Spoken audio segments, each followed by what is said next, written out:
What's up tout le monde, j'espère que vous allez bien. On est ensemble aujourd'hui pour débriefer le test de la première chaussure signature de Sabrina Ionescu.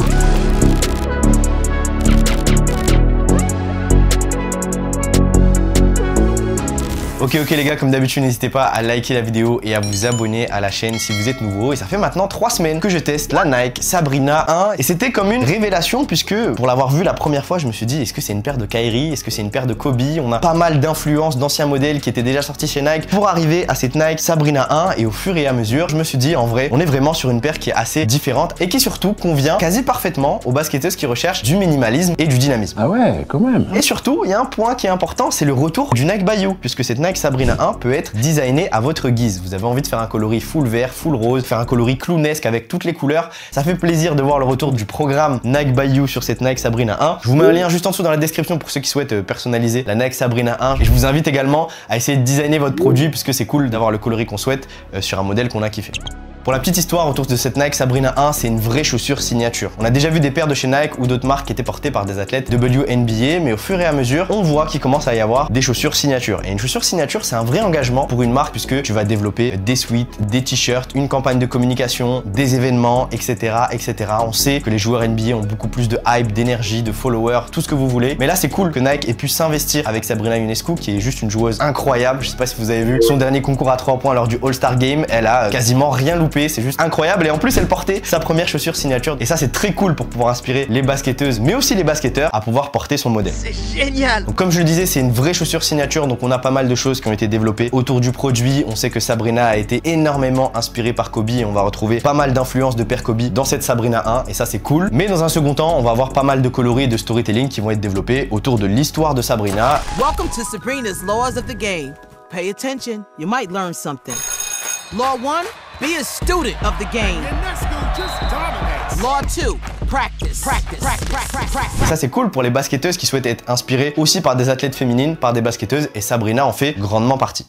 Au niveau du modèle, on va avoir un design qui nous fait penser, comme j'ai dit, à des Kyrie, à des Kobe. On va retrouver un swoosh qui va être positionné sur la partie extérieure et sur la partie intérieure, il va être dissocié et positionné de façon verticale. Ça donne un petit peu de peps au produit. On n'avait pas vu ça énormément sur les modèles Nike Basketball. On va retrouver la signature de Sabrina au niveau du talon et son logo au niveau de la languette extérieure. C'est un modèle encore une fois qui est très minimaliste, qui était proposé jusqu'au 44,5 dans un premier temps sur le site Nike puisque les athlètes féminines portent très rarement au-dessus du 44,5. Donc c'est un modèle qui était designé et pensé pour les femmes. Mais sur les sites de spécialistes et maintenant chez Nike, vous allez pouvoir retrouver des tailles bien au-delà du 44,5 puisque c'est une paire qui, au-delà d'être une paire signature, peut convenir au basketteur qui va rechercher encore une fois du dynamisme et le fait d'être proche du sol. Et ça va être mon premier point, le premier sujet que je vais souhaiter aborder sur ce test, ça va être le court fil, les sensations qu'on va avoir sur le terrain et cette Sabrina 1 propose des bêtes de sensations. On va avoir l'impression d'être très proche du sol comme dans une Kyrie, on va ressentir tous nos mouvements sur le terrain, surtout au niveau de l'avant du pied. Proche du sol veut dire minimalisme et donc moins d'amorti et ça pour les joueurs qui recherchent absolument du rembourrage, vous n'allez pas retrouver ça sur cette Sabrina 1 mais c'est le point le plus marquant. Une fois qu'on les enfile, une fois qu'on met le pied à l'intérieur, on va ressentir toutes les sensations sur le terrain et donc ça c'est cool pour les joueurs qui portaient par exemple des Kyrie low et qui veulent ressentir la même sensation, mais aussi pour les joueuses de basket qui souhaitent être le plus proche possible du terrain.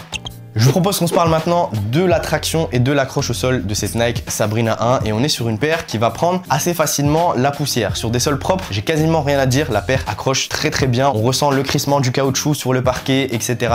On se sent plutôt en sécurité sur les mouvements latéraux, avant, arrière. Maintenant, sur les sols très poussiéreux, la poussière va s'engranger très facilement et vous allez devoir passer votre main très régulièrement pour pouvoir repartir sur le terrain. 2-3 actions, ça reglisse, on passe notre main. Je pense que vous avez l'habitude pour ceux qui jouent dans des parquets qui sont très rarement nettoyés.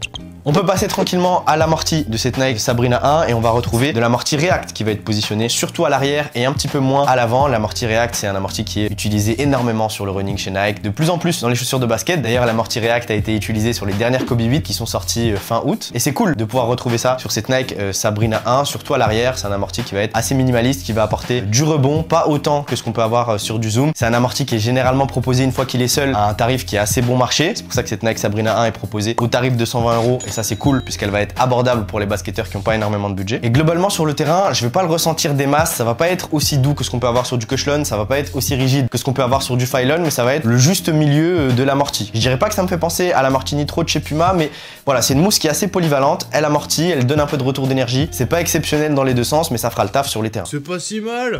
Je vous propose maintenant qu'on se parle du poids du produit. On est sur une paire qui est très légère. Elle pèse moins de 400 grammes sur du 43 et ça c'est cool pour les joueurs qui recherchent encore une fois de la légèreté, du dynamisme, le fait d'être proche du sol. Tous ces arguments vont venir conforter et positionner cette Sabrina 1 dans une catégorie produit que certains joueurs vont réellement apprécier et ça c'est cool puisque si vous regardez la vidéo, vous allez peut-être vous identifier et vous dire ah en fait c'est peut-être une paire pour moi parce qu'elle a tous les éléments aujourd'hui que je recherche dans une chaussure de basket. On peut se parler rapidement de la durabilité. C'est pas forcément le gros point fort de cette paire de Sabrina 1, tout simplement parce qu'elles sont proposées à 120 € avec un amorti minimaliste. Je pense qu'au bout de 2-3 mois en utilisation intensive, si vous êtes en centre de formation ou joueur professionnel, en 2-3 mois, je pense qu'elles seront assez fatiguées. Pour les joueurs qui jouent 2 à 3 fois par semaine plus les matchs, je pense qu'elles dureront un peu plus qu'une mi-saison, peut-être 3/4 d'une saison si vous en prenez soin. Tout dépend encore une fois si vous êtes un joueur qui sollicite énormément la chaussure, si vous êtes un joueur shifty, qui pousse énormément le produit dans ses retranchements. Personnellement, sur mon style de jeu, c'est une paire qui durera sûrement une saison, mais la durabilité n'est pas le gros point fort de cette Nike Sabrina 1.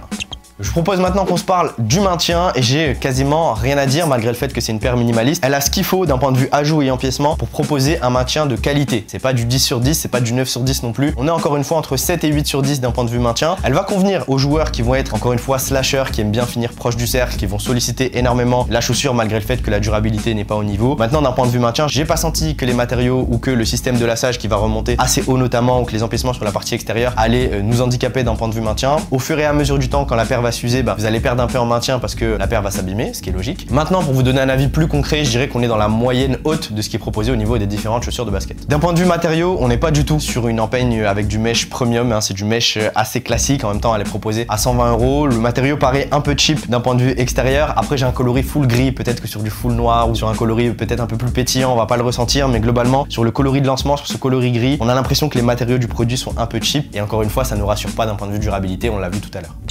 Avant de clôturer ce test, je vous propose qu'on se parle du dernier aspect qui est la ventilation et j'ai pas réellement eu de soucis avec cette Nike Sabrina 1. Une fois qu'on a le pied à l'intérieur, qu'on joue pendant 1h30, 2h, 3 heures de jeu, j'ai pas l'impression que mon pied était plus en sueur que ça. Je pense qu'elle est ok, encore une fois elle est dans la moyenne de ce qui est proposé dans les différentes chaussures de basket. C'est pas la paire qui ventile le mieux le pied, je pense que la Jordan 38 est sûrement en pole position avec ses aérations notamment sur le côté. Mais cette Sabrina 1, voilà, elle est ok au niveau de cet aspect là, je pense qu'il n'y a rien d'autre à souligner.